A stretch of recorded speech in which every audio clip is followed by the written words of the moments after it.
Your mentality is heavily linked to your reality. And the fact that most people have such weak mindsets comes from the fact that they have a weak life, a weak body, a weak social circle, a weak network, a weak bank account, a weak relationship, and then their mind is weak. Well, of course. Whereas if you had a group of soldiers around you, men who were dedicated, who would ride or die with you, if you were strong, if your woman would never leave you no matter what because she idolizes you, then your mentality would be strong. Your mind would be strong by extension. So if someone comes to me and goes, I doubt myself, I usually look at them and go, yeah, I understand why. You're a little fat piece of shit. You're stupid. Of course you do. Excuses sound best to the person that's making them up. Stop feeling sorry for yourself. Get off the pity potty. Telling everybody your sad and sob stories, trying to get people to show up to your pity potties and your pity parades. If you ever see me in a Rolls Royce, a 6 or 7 star hotel, living my life to the fullest, don't get jealous of me, because I worked my ass off to get it. Nobody handed me nothing. Wake your ass up. Awaken the beast inside. It's game on. It's go season. It's time for you to take advantage of the access and the resources that you have in your country and your community. You got a problem with your life. You got a problem with your environment. Do something about it. If you want it, go get it. Every man understands you shouldn't be complaining about things you cannot change. You have to play the cards you're dealt. To be born a certain height and then to sit there and go, what do I do? I'll tell you what you do. You become the best version of yourself, just like everyone else does. Nothing about the height is in and of itself enough value for me to be a valuable man. As a man, you build your value. You are born with the cards you're dealt. Sure, it'd be ideal. Look, I'd love to be 7 foot tall. I'm not. So it's the same argument. If you're 5'2", you need to become rich, strong, and funny, and charismatic, and interesting, and witty. If you're 6'4", you need to become rich, strong, well-connected. It's the same game. So to sit there and complain about it is asinine. Excuses are for weak people. If you're going to make it happen, get your ass up and get to work. No more excuses. No more, I'll start tomorrow. No more, just this once. No more accepting the shortfalls of my own will. No more taking the easy road. No more waiting for the perfect moment. And no more indecision and no more lies. No more weakness. Now is the time for strength. And through strength and through will and through unwavering discipline, I will become who I want to be. If you don't execute, you're not just cheating yourself, dude. You're cheating your family. You're cheating your employees. You're cheating your team. Whatever you're a part of, it's bigger than you, man. Many of you have given control of your life to your feelings. You got to take back control right now. You must harden your fucking mind. You got to discipline yourself. When it's time to rise, you fucking rise. When it's time to work, you fucking work. You have to just work. At some point you have to bite the bullet and just work. Working harder is never going to not help. No matter what scenario you're in, working harder is never going to not help you. And it's amazing that I give different versions of the same answer for 99% of the questions I'm asked. Work harder. If you have a problem, whether you're broke, whether you're out of shape, whether your friend dies, whether your girl leaves you, whether you're depressed, whatever it is, working harder is almost always the answer. So you know what you need to do. You need to do it. And what's amazing, again, it's kind of like the antidote. If you take the antidote before the poison, then you never get sick in the first place. If you're always working as hard as possible, if you're always working your ass off and trying to be the best version of yourself every single day, then you never get sick in the first place. You're already working. You're already taking the antidote. So things can't attach to you. They can't get hold of you. Working hard is the antidote to everything. So why don't you just do it in advance? Why don't your life just become work like mine? Why don't you just dedicate yourself to a cause and get up and do what you're supposed to do every single day?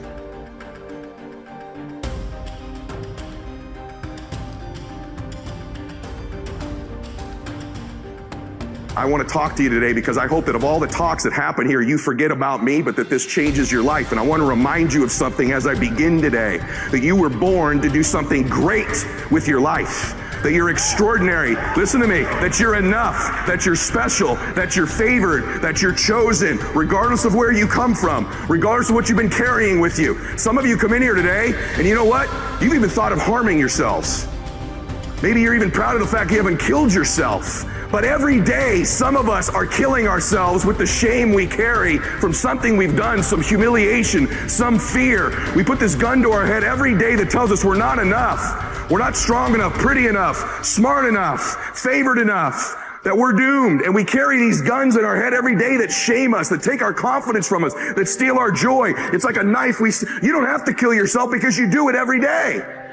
You do it over and over and over again. And there's a better way forward. You can put those things down in your life. You could decide today that you were born to do something great. You could set aside this weapon that you keep using against yourself to hold you back from your joy, from your passion, from your achievement, from all the goodies in life. You could decide today, just intentionally, to set this weapon down, whatever it is. Something from your childhood, a divorce, a business failure, something you're just not proud of that you've done. Set it down. Stop using it as a weapon against yourself and realize that happened for you and not to you. I'll prove it to you. I'm a big believer in fake it till you make it. I don't want you seeing, people say, wow, social media is so full of like these fake lives. People have always lived fake lives.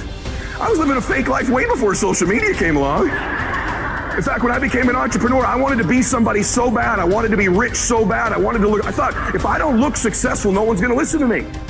Who's going to listen to a young kid in business about how to save your money when I didn't have any? That was my own limiting belief. What's yours? You have this kind of convoluted limiting belief about why you can't do something right now that's your own BS story you keep telling yourself. How about you just drop that story? How about you just decide it's a lie, even if it is true? I'm not going to just teach you not to tap into your pain. I'm going to teach you how to do it.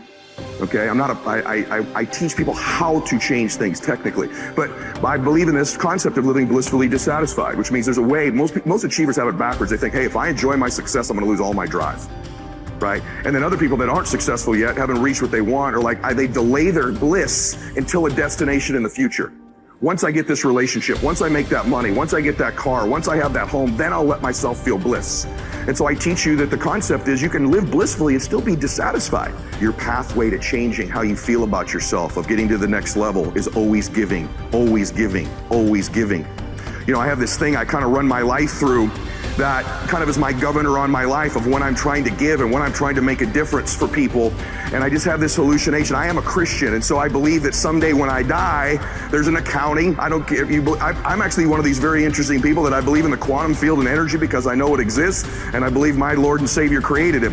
You have whatever your belief is wonderful. I don't preach. I just want you to know. I know there's an energy field. I know there's a God, and Lewis asked me on the show, what are 3 truths? And I said, the first thing is there's a God. I just want you to know that. So you believe your beliefs. I respect them. I admire them. I have people from every belief center in the world on my program. But I just want to say to you, this is my prism I live my life through. It governs my decision making. And I make mistakes all the time. One of the cool things about being a Christian is I'm saved by the grace of God because I know I'm going to sin. That's one of the cool things about my particular faith. But the point that I want to make, because I sin all the time. I make mistakes all the time. I've already used profanity, I think, 4 times in this talk. So I know for sure I've messed some mistakes. But let me tell you how I govern my life. I believe at the end of my life there's an accounting. And I'm going to sit in front of my Lord and I want him to say, well done, good and faithful servant. But having said that, no matter what your beliefs are, I think that I actually get to meet somebody interesting. Maybe you don't believe in anything faith-based, but I bet you believe there's a recording going on in your life. Someone's paying attention. Someone's going to tell the story of your life. Maybe your great-granddaughter will carry the legacy of your life and what you've done, but someone's paying attention to what you're doing here. You've always had that sense. You've always known your life mattered. You've always known since you were a little girl that there's something special you're supposed to be doing. And that anxiety, that fear you have is maybe you're not doing it. In life, our first job is this: to divide and distinguish things into 2 categories. Externals I cannot control, but the choice I make with regard to them I do control. Where will I find good and bad? In me, in my choices. Negative visualization, in other words, teaches us to embrace whatever life we happen to be living and to extract every bit of delight we can from it. But it simultaneously teaches us to prepare ourselves for changes that will deprive us of the things that delight us. It teaches us, in other words, to enjoy what we have without clinging to it. Over the years, I have come to realize that the greatest trap in our life is not success, popularity, or power, but self-rejection. Success, popularity, and power can indeed present a great temptation, but their seductive quality often comes from the way they are part of the much larger temptation to self-rejection. When we have come to believe in the voices that call us worthless and unlovable, then success, popularity, and power are easily perceived as attractive solutions. The real trap, however, is self-rejection. As soon as someone accuses me or criticizes me, as soon as I'm rejected, left alone, or abandoned, I find myself thinking, well, that proves once again that I'm a nobody. My dark side says, I am no good. I deserve to be pushed aside, forgotten, rejected, and abandoned. Self-rejection is the greatest enemy of the spiritual life because it contradicts the sacred voice that calls us the beloved. Being the beloved constitutes the core truth of our existence. Life is neither a glorious highlight reel nor a monstrous tragedy. Every day is a good day to live and a good day to die. Every day is also an apt time to learn and express joy and love for the entire natural world. Each day is an apt time to make contact with other people and express empathy for the entire world. Each day is perfect to accept with indifference all aspects of being. Persuade me or prove to me that I'm mistaken in thought or deed, and I will gladly change. For it is the truth I seek, and the truth never harmed anyone. Harm comes from persisting in error and clinging to ignorance.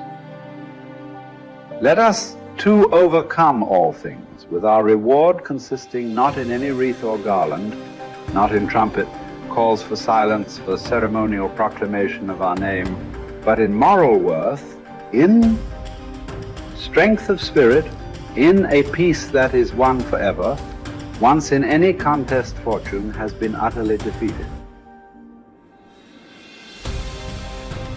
How is it that discipline and the straight and narrow offer the best chance for a good life?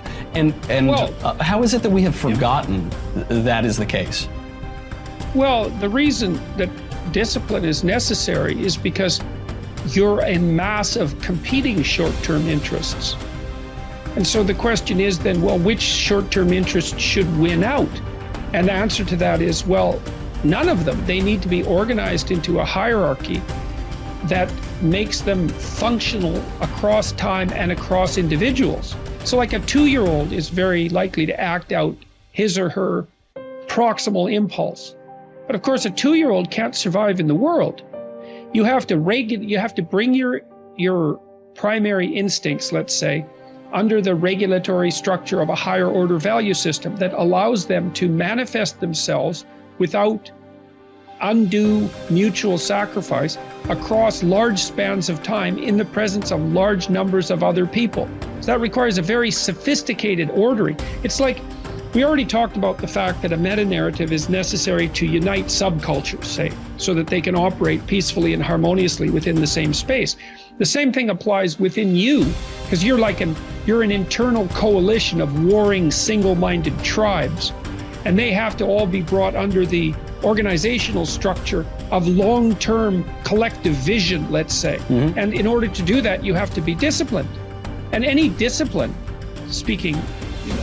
technically speaking, is an attempt to bring all those competing short-term impulses under a larger scale and more inclusive framework. And so you do that, and then, well, that's actually what gives you freedom. Being impulsive and being free aren't the same things, because if you're impulsive, you're just the slave of your impulses. Right. There's no freedom in that. That's the same freedom, so to speak, literally, that a 2-year-old has, because a 2-year-old isn't socialized yet. So it's a completely, that doesn't function in the sophisticated world. It doesn't work. Right. Everyone knows it.